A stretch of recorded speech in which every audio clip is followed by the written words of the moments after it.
Hey everyone, welcome to Remap. My name is Jared, and today we are taking a look at the much anticipated PlayStation exclusive Spider-Man 2 by Insomniac. Going into 2023, Spider-Man 2 was up there with Baldur's Gate 3 and The Legend of Zelda Tears of the Kingdom as arguably the most hyped up game of the year. The two previous entries by Insomniac, 2018's Spider-Man and 2020's Spider-Man Miles Morales, completely revolutionized the superhero game genre, and were two games that I personally enjoyed greatly. Spider-Man 2 is really a direct sequel to both previous games, as you can now play as both Spider-Men, Peter Parker and Miles Morales. This two-pronged approach picks up where the stories of both previous games left off, and makes it pretty much essential that you play both previous games before picking this one up. But as you probably expected, Spider-Man 2 is a third-person action-adventure game set in the hustle and bustle of New York City, with the two elements hyped up before launch being the inclusion of both playable Spider-Man, as well as the introduction of Venom into the Insomniac Spider-Verse. Now, this is going to be a spoiler-free review in terms of the story, but I'll be talking about all the core gameplay mechanics that are included. And as always, these are my opinions and mine alone. Starting off with the graphics, Spider-Man 2 has arguably the best-looking city in any video game. It's the entirety of New York City come to life, with huge glass skyscrapers, a lush Central Park, and dense pockets of cars and pedestrians spread out throughout the boroughs.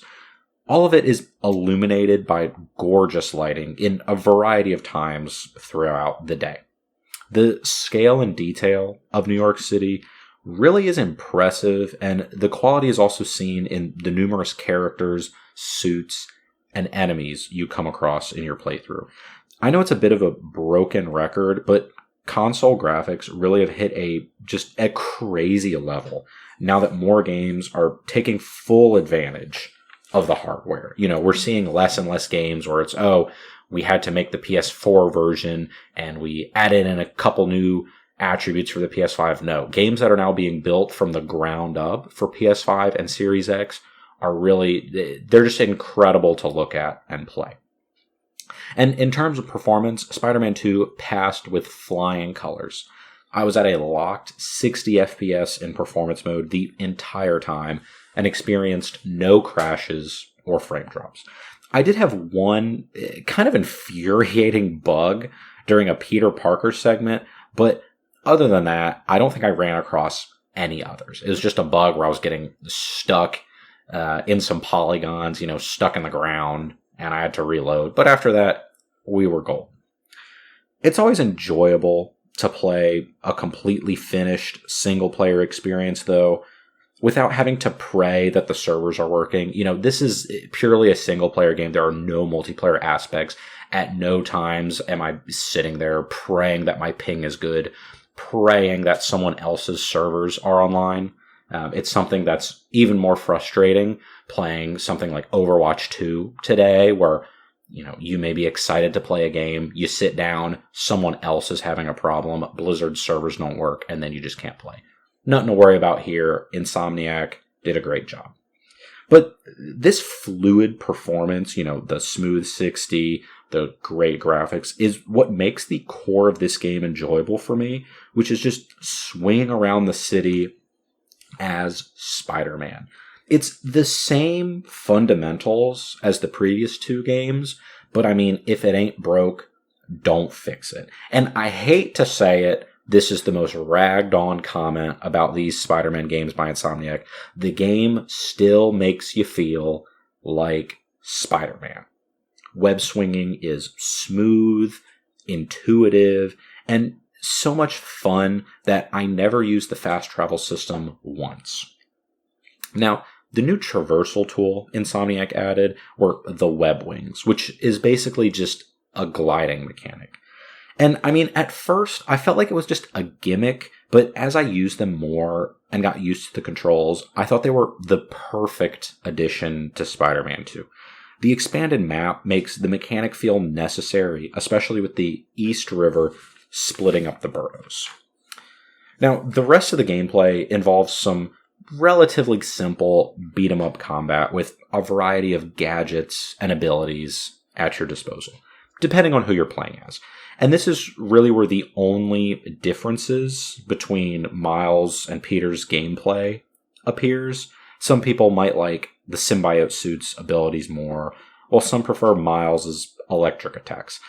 I didn't have a strong preference between the two. I found myself playing as Miles more solely because I preferred the look of his suits over any meaningful gameplay mechanics.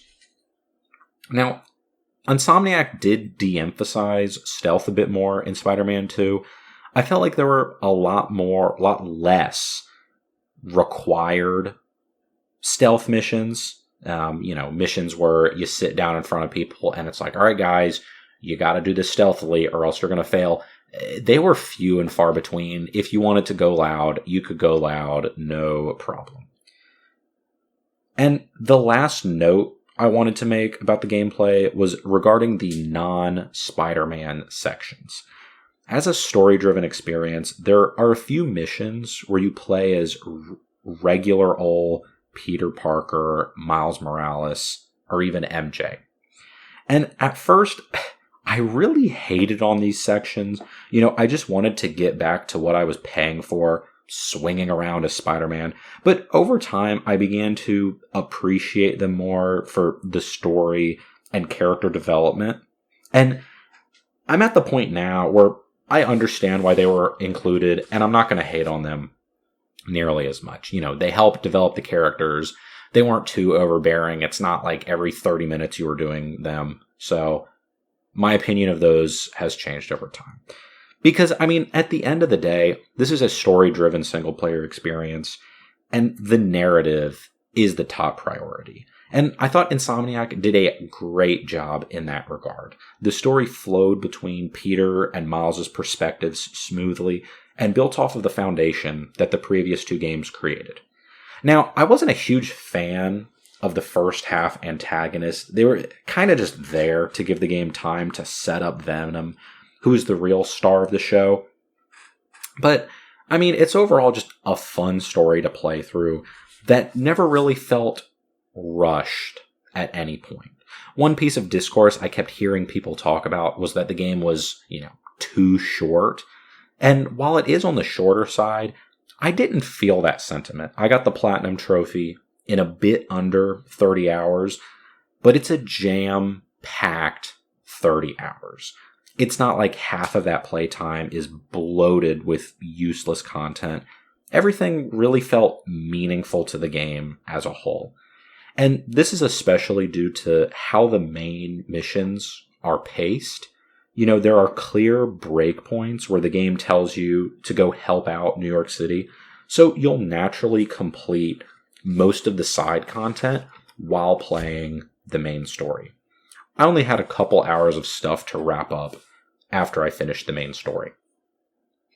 And for me, these side missions were my favorite part of Spider-Man 2. The Finding Grandpa, Howard, and Haley missions, they're just excellent implementations of video games as a storytelling medium, and really made me feel something as I was playing them. Those three missions are probably more of a highlight than the main story to me. And I really enjoyed the main story. It's just a great, enjoyable time. And all of this is really sold and brought together by excellent voice acting and excellent animations work that makes the characters feel like real people.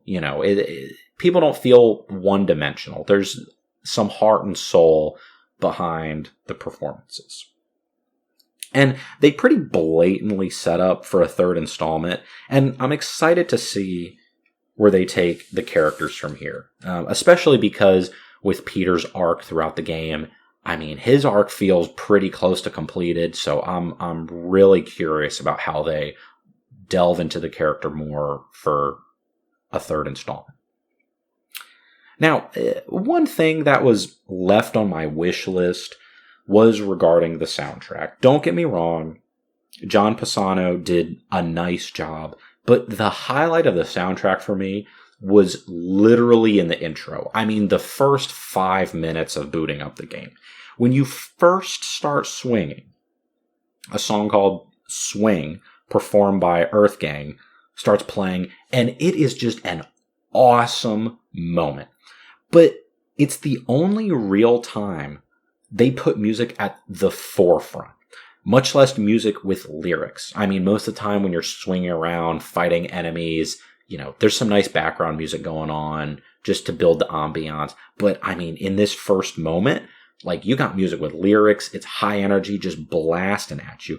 And one thing I would have loved to see, this is my request for the next game, I would love to see a radio option where you can choose to play, that more high energy music rather than the standard background soundtrack. I mean, in so many games, Cyberpunk, GTA, so many open world games, you can choose the radio stations as you drive around. I would love to see, Miles with a pair of headphones on, and there's 2-3 different radio stations that you can get other than the standard background music. I think it would just bring it all together for me. Mainly because it reminds me of Spider-Man Miles Morales, where they played On My Own by Jaden in the first part of the game, which, again, it's music with lyrics at the forefront, and it was the highlight of that game for me. Basically, all I'm saying, this whole complaint over the last 2 minutes, is I just want more developers to let their composers and music teams make songs with lyrics. It just adds another layer of emotion and impact that really brings me as a player into a game. I know it's not for everyone, but it's something that I personally love to see, or rather, hear. Anyway, back to the review. Really, the only major issue I had with Spider-Man 2 were the visual indicators for the counter system. Certain attacks have an indicator on an enemy, and you have to block or dodge depending on the color of that indicator. The problem was my brain learned the shape of the indicator and associated it to block. So when they added a separate color to dodge, I was just still trying to block because my brain went with the shape over the color. I don't know why they just design a new mechanism. Add one little extra symbol rather than just an extra color to make it a bit more clearer. But overall, Spider-Man 2 was a fun, enjoyable experience that I would recommend to everyone.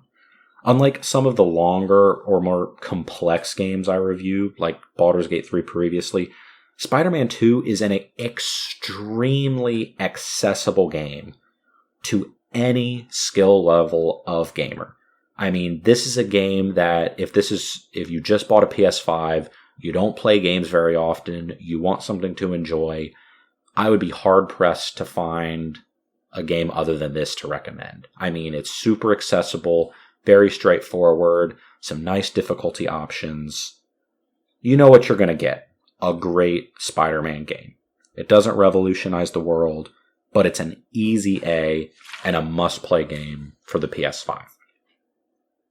But that is all I have for you today. Thank you so much for tuning in. You've been listening to Remap, the gaming podcast. My name is Jared, and I hope you have a wonderful rest of your day.